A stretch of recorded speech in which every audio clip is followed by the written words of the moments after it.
अस्सलाम वालेकुम नाज़रीन, आप देख रहे हैं प्रोग्राम स्पोर्ट्स अपडेट्स। मैं हूं आपका अपना मेज़बान अब्दुल्ला हसन। बात करेंगे टी20 वर्ल्ड कप के हवाले से। जी हां बिल्कुल, हिंदुस्तान में हमारे पड़ोसी मुल्क के अंदर प्रार्थनाएं की जा रही हैं, वहां पे पूजा पाठ का सिलसिला जारी और सारी है। क्यों? इसका रीज़न यही है कि अफगानिस्तान न्यूजीलैंड को मात दे दे। लेकिन काफ़ी सारी चीज़ें यहाँ पे कंट्रोवर्शियल भी हो गई हैं। लेट्स सपोज अगर अफगानिस्तान अब न्यूजीलैंड को हरा देता है तो ऑब्वियसली सवालात खड़े हो जाएंगे, क्योंकि ऑलरेडी जीत जो है हिंदुस्तान की अफगानिस्तान से वो हजम हो ही नहीं पा रही है। इसी के ऊपर बात करने के लिए टेलीफोन लाइन के ऊपर हमारे साथ मौजूद हैं senior sports journalist NADRA Mushtaq. NADRA, क्या समझती हैं आइंदा आने वाले दिनों के अंदर हम क्या देख रहे हैं? टी20 वर्ल्ड कप के अंदर सेमीफाइनलिस्ट कौन कौन हो सकते हैं? जैसा कि पूजा पाठ का सिलसिला जारी है, प्रार्थनाएं की जा रही हैं कि हिंदुस्तान वहां से जीत जाए, लेकिन एक जानिब बहुत ज्यादा चीजें कंट्रोवर्शियल हो चुकी हैं। कहा यह जा रहा है कि जिस तरह से इंडिया ने अफगानिस्तान को हराया, जिस तरह से कैचेस ड्रॉप किए गए, जिस तरह से मिसफील्ड की गई, जिस तरह से रन आउट को छोड़ा गया राशिद खान की जानिब से, वो सारी चीजें आप फरामोश नहीं कर सकते। सही कह रहे हैं, क्योंकि ये इतना इंडिया ने जिस तरह से खेला है और अफगानिस्तान इंडिया के खिलाफ, तो वो एक बहुत बड़ा क्वेश्चन मार्क हो गया है। क्योंकि देखिए, अफगानिस्तान की एक body language against Pakistan totally different थी, और जब हमने देखा कि वो भारत के सामने गया तो बिल्कुल एक रेत की दीवार साबित हुआ। और जिस तरह से मिसफील्ड की गई, मेरे ख्याल से वो गली मोहल्ले के बच्चे इस तरह खेलते हैं, और आप जानबूझ के बाउंड्री पे डाइव लगाते हैं और अपने हाथ से क्लियरली पता चल रहा है कि आप खुद चौका लगा रहे हैं हाथ से। तो इस तरह की जो ये इन्होंने गेम खेला है, तो वो तो ना सिर्फ पाकिस्तान में बल्कि ऑल ओवर दी वर्ल्ड ये बात जो है वो टॉक ऑफ द वर्ल्ड कह सकते हैं आप, कि हर जगह पे यही बात डिस्कस हो रही है कि आखिर ये हुआ क्या है।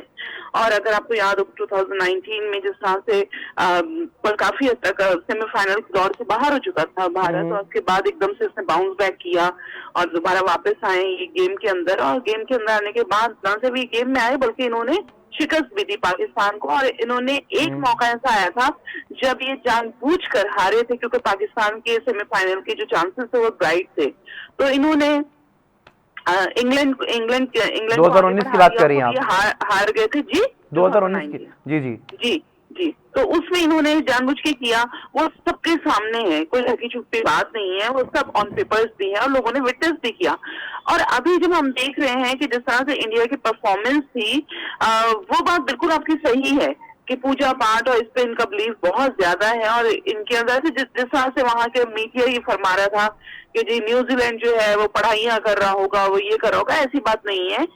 जितना एशिया में इस चीज का कॉन्सेप्ट है कि जी पढ़े पढ़ाए, हम तो बींगा मुस्लिम पढ़ते पढ़ाते हैं, और हमें बिल्कुल हमारा अल्लाह ताला इस बात को पसंद भी फरमाता है कि आप उससे मांगे। बहरहाल इनके पढ़ना पढ़ाना बहुत होता है, और बिल्कुल इसी तरह से हो रहा होगा कि अच्छा, मैंने एक चीज ये भी देखी, आपने इंडियन नादरा, आपने इंडियन मीडिया की बात की, मैंने एक चीज ये भी नोटिस की है कि इंडियन मीडिया जो है अब पाकिस्तान के शायकीन क्रिकेट के पीछे पड़ गए हैं।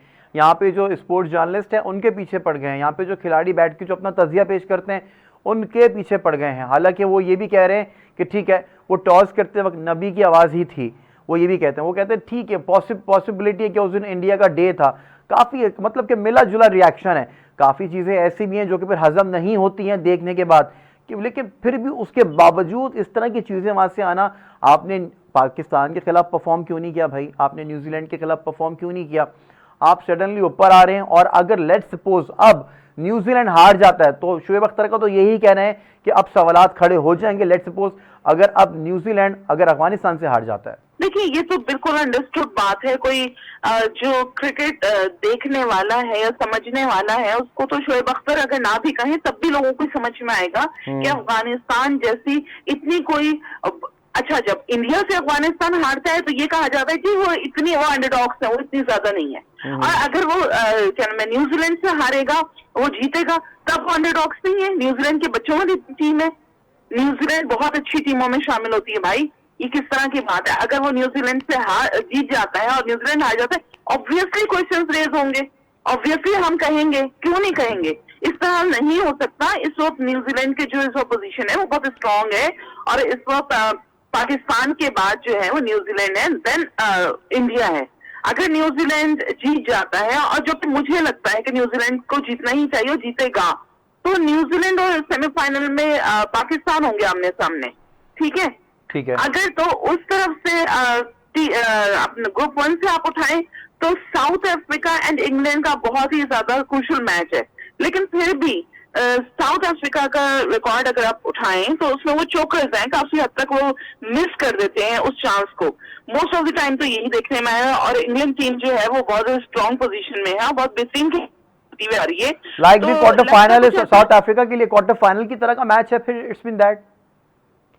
जी हाँ, जैसे न्यूजीलैंड यहाँ से, जैसे न्यूजीलैंड की पोजीशन यहाँ पे अफगानिस्तान के साथ बन चुकी है।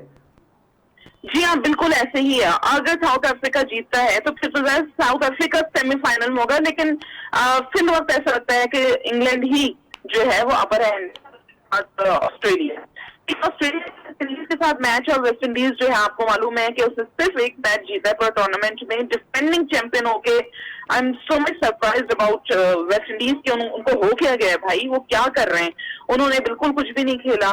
और दूसरा ये कि ये लास्ट मैच होगा डिवाइन ब्रावो के हवाले से अगर आप देखें तो उन्होंने भी इसको रिटायरमेंट अनाउंस कर दी है आफ्टर ऑस्ट्रेलिया। वो इंटरनेशनल क्रिकेट से तमाम फॉर्मेट से रिटायर हो जाएंगे, लीग्स खेलते रहेंगे वो।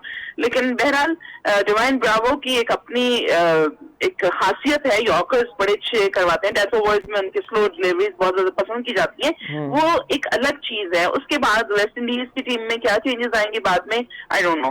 बहरहाल एट द मोमेंट ऑस्ट्रेलिया ही सामने नजर आ रहा है वेस्ट इंडीज के। अब आ जाए आप कल आज के मैच पे। आज का मैच जो है वो डू और डाई का फैसला कर देगा कि सेमीफाइनल में कौन आ रहा है। आया भारत के साथ पाकिस्तान का सेमीफाइनल होगा या न्यूजीलैंड का।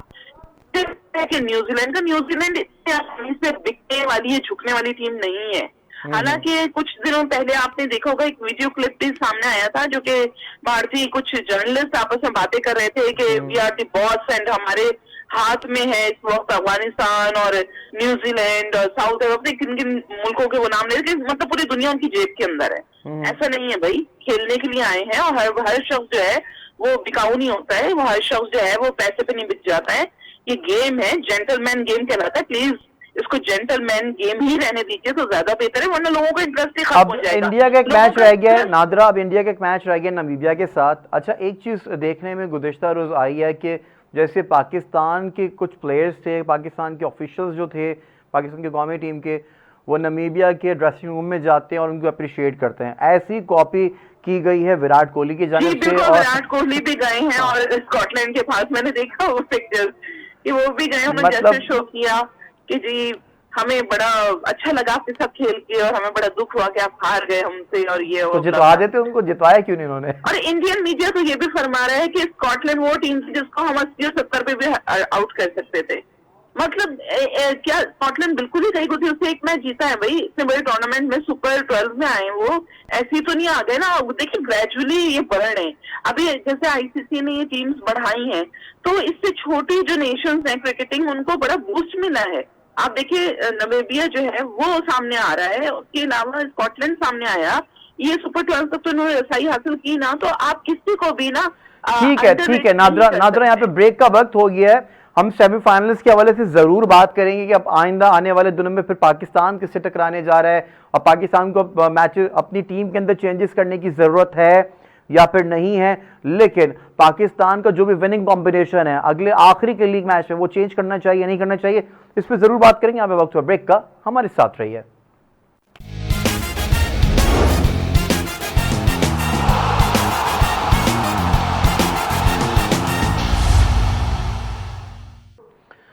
स्पोर्ट्स अपडेट्स में एक बार फिर से आपको खुशामदीद कहते हैं। यहाँ पे बात हो रही है सेमीफाइनल्स के हवाले से, लेकिन हिंदुस्तान ने कुछ कॉपी भी की हैं, मीम्स बहुत सारी बनी हुई कि कॉपी कैट के नाम से, और कोहली ने गए हैं कोहली ड्रेसिंग रूम के अंदर और जाके वहाँ पे स्कॉटलैंड की बहुत ज़्यादा तारीफ़ की है। लेकिन एक जानिब इंडियन मीडिया कह रहा है कि ये वही फॉर्म थी जो कि पहले इनको दिखानी चाहिए थी, और अगर इंडिया अब यहाँ पे जीत रहा है तो कॉन्ट्रोवर्शियल्स यहाँ पे क्रिएट की जा रही है, कॉन्ट्रोवर्सी में इनका नाम डाला जा रहा है, हालांकि ऐसा होना नहीं चाहिए। अच्छा नाज़रीन, यहाँ पे सेमीफाइनल्स के हवाले से बात चल रही है हमारी, मतलब पाकिस्तान जो आप ये कह रही हैं कि ऑस्ट्रेलिया से सेमीफाइनल खेलेगा और इंग्लैंड का न्यूजीलैंड से सेमीफाइनल होने जा रहा है, अगर आज ये किस्सा तमाम हो जाता है अफगानिस्तान का। बिल्कुल ऐसे ही है, इसी तरह से होगा। लेकिन पाकिस्तान ऑस्ट्रेलिया के साथ सेमीफाइनल जरूर खेलेगा, और है भी, दिखता भी है। लेकिन पाकिस्तान को बहुत ज्यादा टफ टाइम दे सकता है ऑस्ट्रेलिया। हालांकि दोनों के जो मैचेस हैं वो 3-3 के हिसाब से बराबर ही रहे। कई मर्तबा पाकिस्तान ने बड़ा टफ टाइम दिया है, लेकिन फिर भी हमें ना ओवर कॉन्फिडेंट नहीं होना है। हमें ये नहीं सोचना है कि जी हम बहुत बेहतरीन खेलते आए तो जी हम जो है ऑस्ट्रेलिया को भी दबोच लेंगे, ऐसी बात नहीं है। आप यही समझें कि ऑस्ट्रेलिया एक स्ट्रॉन्ग टीम है, अपने माइंड में ये रख के उनसे फाइट करें ताकि आपकी जो स्किल्स हैं वो और ज्यादा निखर के सामने आए और आप जो है उनको पछाड़ने की सलाहियत रखें। अच्छा, बड़े मैच में बिल्कुल बड़ी टीमों की तरह परफॉर्म करती है नादरा, आपको पता है ऑस्ट्रेलिया? नादरा मुश्ताक, आप मुझे सुन सकती हैं? जी। बड़े मैचेस में बिल्कुल बड़ी टीमों की तरह परफॉर्म करती है। फिर ऐसा नहीं लगता कि कहीं पे कैरन फिश नहीं चल रहे, जिसकी फॉर्म गई होती है उनकी फॉर्म भी वापस आ जाती है। तो यकीनी तौर पे आपका बिल्कुल यहाँ पे कहना है बिल्कुल ठीक है कि पाकिस्तान को इजी लेने की जरूरत नहीं है। लेकिन अगर पाकिस्तान के पहले मैच से लेकर आखिरी के मैच तक, नामीबिया के मैच तक अगर देखा जाए, कहीं कहीं फंबल्स हुए हैं, दिखे हैं बॉलिंग में, कहीं कहीं ऐसा भी लगा कि आप मतलब कि शेकी हो गए। तो जी हाँ, परफॉर्मेंस ऐसा लग रहा है कि कंसिस्टेंट नहीं रह रही, आप डिक्लाइन की जानिब जा रहे हैं। लेकिन अभी तो अब तो असल इम्तिहान शुरू होगा, आपको सेमीफाइनल के बाद फाइनल लाजमी जीतना है, वरना फिर फायदा नहीं आपकी इतनी ज्यादा मेहनत का। फिर एग्जैक्टली, बिल्कुल आप सही कह रहे हैं, क्योंकि पाकिस्तान की आप देखिए इमाद वसीम की आप बॉलिंग देख लें या शादाब की देख लें तो कई जगह पर ऐसा लगा जैसे बस अब गया मैच हमारे हाथ से, क्योंकि बॉलिंग जो है वो इतनी ज्यादा लीथल नहीं थी जिसको हम कंसिडर कर रहे थे कि हमारे पास इतने स्पिनर्स हैं। हमारे पास स्पिनर्स जेन्युइन तो है ही नहीं, हमारे पास जो शादाब है, इमाद वसीम, लेकिन इमाद वसीम के ओवर्स जो है वो इतना ज्यादा क्लिक नहीं करते हैं। तो इसमें बड़ा फोकस करने की जरूरत है। देखिए हम हफीज को बहुत ज्यादा क्रिटिसाइज दुनिया कर रही थी, इनफैक्ट जब रमीज राजा चेयरमैन नहीं थे तब भी उन्होंने भी कहा था मतलब मोहम्मद हफीज को। तो मेरे ख्याल से देखिए एक जो एक्सपीरियंस होते हैं प्लेयर्स उनके कोई नेमुल बदल नहीं होता और मोहम्मद हफीज ये साबित। लेकिन एक चीज बहुत अच्छी देखने में है कि चीजें जातियात के ऊपर नहीं गई, हालांकि जिस तरह से क्लैश चलता हुआ दिखाई दे रहा था हफीज को और रमीज राजा का, उसके बावजूद हफीज जो है टीम का हिस्सा है। लेकिन आपको ये नहीं लगता, इसके ऊपर जरूर कमेंट कीजिएगा मेरी इस वाली बात के ऊपर, लेकिन साथ ही साथ आपको ये नहीं लगता कि टॉप ऑर्डर के अंदर भी कहीं ना कहीं मसला है? आसिफ को थोड़ा सा पहले आ जाना चाहिए, एटलीस्ट शोएब मलिक से तो पहले आ जाना चाहिए। मेरे ख्याल से इस वक्त टॉप ऑर्डर का तो ऐसे मसला नजर नहीं आ रहा मुझे, क्योंकि देखें आपके जो पहले तो आप ओपनर्स को लेना है, इस ओपनिंग पार्टनरशिप को जो हम काफी बरस से कह रहे हैं कि नहीं हमें नहीं मिल रही है, मेरे ख्याल से अब जो है ना इनको छेड़ना नहीं चाहिए। जो खेल रहे हैं ना इसमें बाबर और रिजवान, इनका कॉन्फिडेंस बहुत ज्यादा बिल्डअप हुआ है और पूरी दुनिया ने इनको अप्रिशिएट किया, तो इन्होंने उसमें रिकॉर्ड भी बना दिए 2021 में। तो मेरे ख्याल से इनको तो बिल्कुल ही टच नहीं करना चाहिए। फखर जमान बिल्कुल सही है उस जगह पर, ठीक है, शोएब मलिक भी ठीक है, लेकिन मिडिल ऑर्डर में शोएब मलिक, मेरे ख्याल से ये जो इस वक्त कॉम्बिनेशन बना है मेरे हिसाब से तो बिल्कुल ठीक है। इसको ऊपर नीचे नहीं होना चाहिए, इसको इसी तरह से खेलते रहना चाहिए। क्योंकि देखिए आसिफ अली जो है जिस पोजीशन पे अभी खेल रहे हैं 6-7 पे, तो इनको उसी पे रहना चाहिए। देखिए अगर आप इस वक्त सारे तजुर्बे करेंगे तो फिर बड़ा मसला हो जाएगा, क्योंकि जो इस वक्त हमारे पास टाइम है वो बहुत ही क्रूशियल टाइम है, तो हम बहुत करीब हैं वर्ल्ड कप के, तो इसमें कोई चेंजेस टीम में ना करें, कोई ऐसी चीज ना करें। ठीक है नादरा, जैसा कि आपने कहा कि टीम में चेंजेस बिल्कुल भी करने की जरूरत नहीं है, टीम बिल्कुल ठीक है और अब विनिंग कॉम्बिनेशन को बिल्कुल भी छेड़ना नहीं चाहिए। लेकिन जहां से गुफ्तगू का आगाज हुआ था एक बार फिर से वहीं पर ही ले जाते हैं। लेकिन नादरा मुश्ताक, सबसे पहले आपका बेहद शुक्रिया कि आपने फैस टीवी से गुफ्तगू की। नाज़रीन, गुफ्तगू का सिलसिला यहाँ से जुड़ा था कि इस हिंदुस्तान में प्रार्थनाएं की जा रही हैं, पूजा पाठ का सिलसिला जारी सारी है कि अफगानिस्तान आज मात दे दे न्यूजीलैंड को। लेकिन अगर ऐसा हो जाता है तो बहुत सारे सवालात खड़े हो जाएंगे। अपने मेजबान अब्दुल्ला हसन को दीजिए इजाजत, अल्लाह हाफिज।